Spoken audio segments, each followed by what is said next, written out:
Hello guys, hope you all having a good weekend. Another very unconventional video for you guys. One of my best friends, Darren, he's a professional poker player, and whenever someone meets him, they get very curious about what he does. He tells them he plays poker for a living.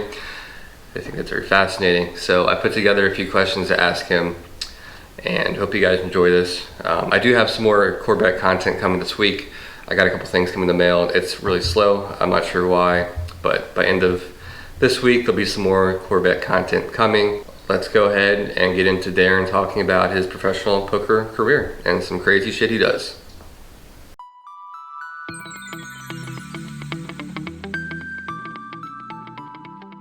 Darren, welcome to the show. Welcome to the program. I appreciate you coming on. I know it's scary. What's up, bro?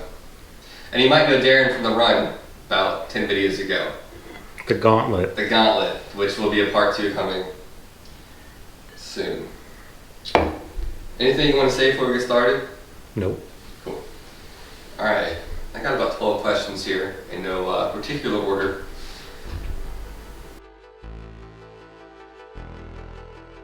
It was kind of an accident. I was always into games, video games. At the time I was about 22 or 23.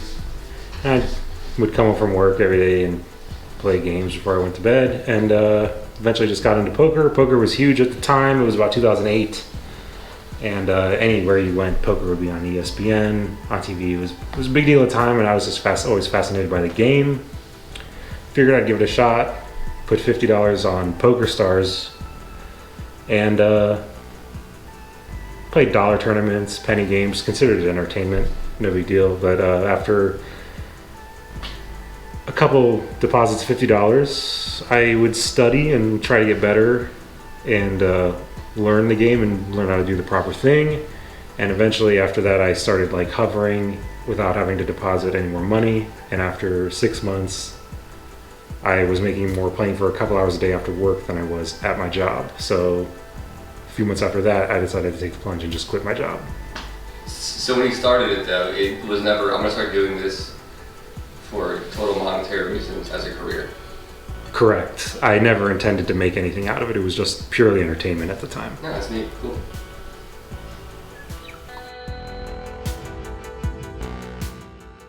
Yeah, I usually wake up around 2 or 3 in the afternoon, and I'll put in a couple hours on the tables online, and then take a break for dinner, and then put in another few hours before going to bed around 4 or 5 in the morning. So not completely conventional? No. Okay. I play almost exclusively No Limit Texas Hold'em cash games online and a tournament here and there. Okay.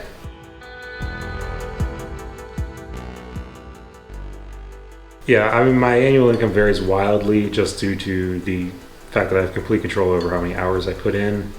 Economic factors? There are economic factors. For example, when coronavirus shut down the world, the games were amazing, and so you capitalized on that? I should have capitalized better than I did, but you know. But historically, I'd say lifetime, I've maintained an hourly of about $150 an hour. It's not too bad. So on par, almost like a doctor. Yeah. That's pretty cool.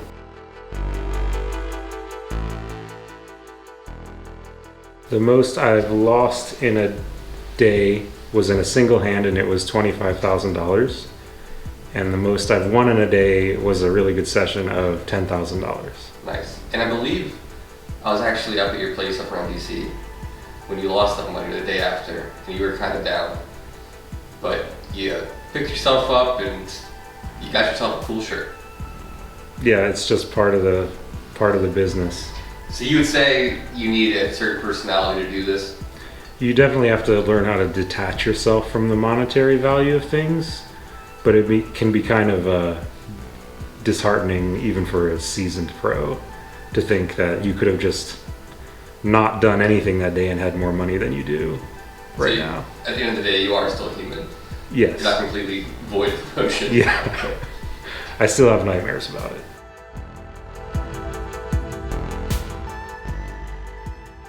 The reality is that you have to put in a lot more work away from the tables than you realize. There's a lot more study and math and what's the word? Dedication? Yeah. You gotta live it. Study. It's a lifestyle. Oh, what was the question again? Reality versus perception of doing this pretty much. Yeah, okay, so a lot more goes into studying and learning the math of the game, and it is actually a learnable skill as opposed to an innate talent. And that skill is something you must constantly work on and develop to stay relevant in today's games, which are constantly evolving and getting harder to win in. And that would kind of separate it from conventional gambling. Yes. Their skill. Yes, because you're playing against, in poker, you're playing against other humans, and that's where your edge comes from. Humans make mistakes. You're not playing against the house. If you're playing against the house, you're going to lose.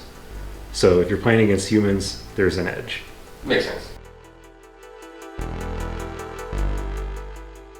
Yes, I've played in the World Series of Poker, I've played in the Poker Stars Caribbean Adventure, and I've played in the Punta Cana Poker Classic, to name a few.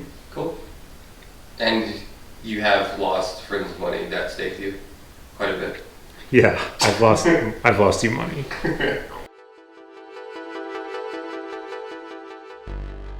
So it's a common misconception that online poker is illegal in the US. It's only illegal in certain states. I believe New York and Hawaii are among those states, but I'm not 100% sure.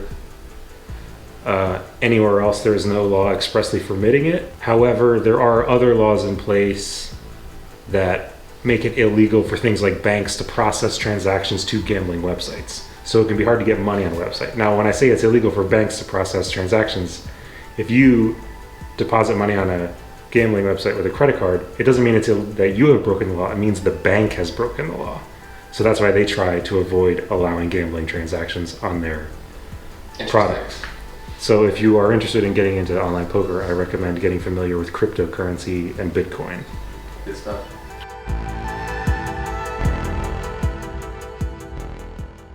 It's much slower in person. You find yourself daydreaming and just thinking about other things during the hand. Online, you can play in more than one game at a time, so you're playing up to 1,000 hands an hour, whereas live, you're playing maybe 20 hands an hour. It's a lot less stimulating. Yes. And that can kind of wear on you. Yeah, there's just a lot less to think about. You get antsy, start making decisions or playing hands that you normally wouldn't play just because you're bored out of your mind. Interesting. I never would have thought of that. Predominantly on America's Card Room. Do you want me to provide a link to that, or they'll find it too?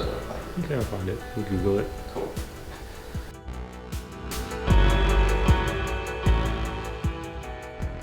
It looks good. The game kind of had a lull in popularity recently, but I think there's been a resurgence due to COVID restrictions. I think it's sort of coming back.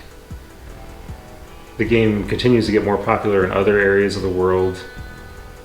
So in general, I think the future is good.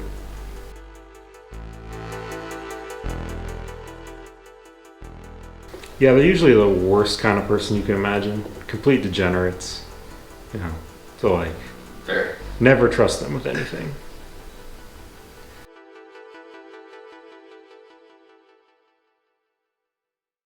Absolutely.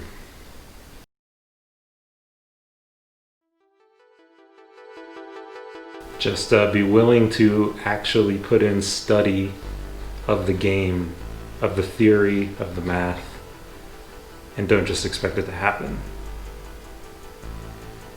Good stuff. Well, Darren, thank you for stopping by and being on my channel. Anything you want to say? Nope. Awesome. Well, thank you, Darren, for stopping by and taking your time. Hope you guys enjoyed this little clip here. And I'll have some more Corvette content coming this week. Have a good rest of your weekend, guys. Later.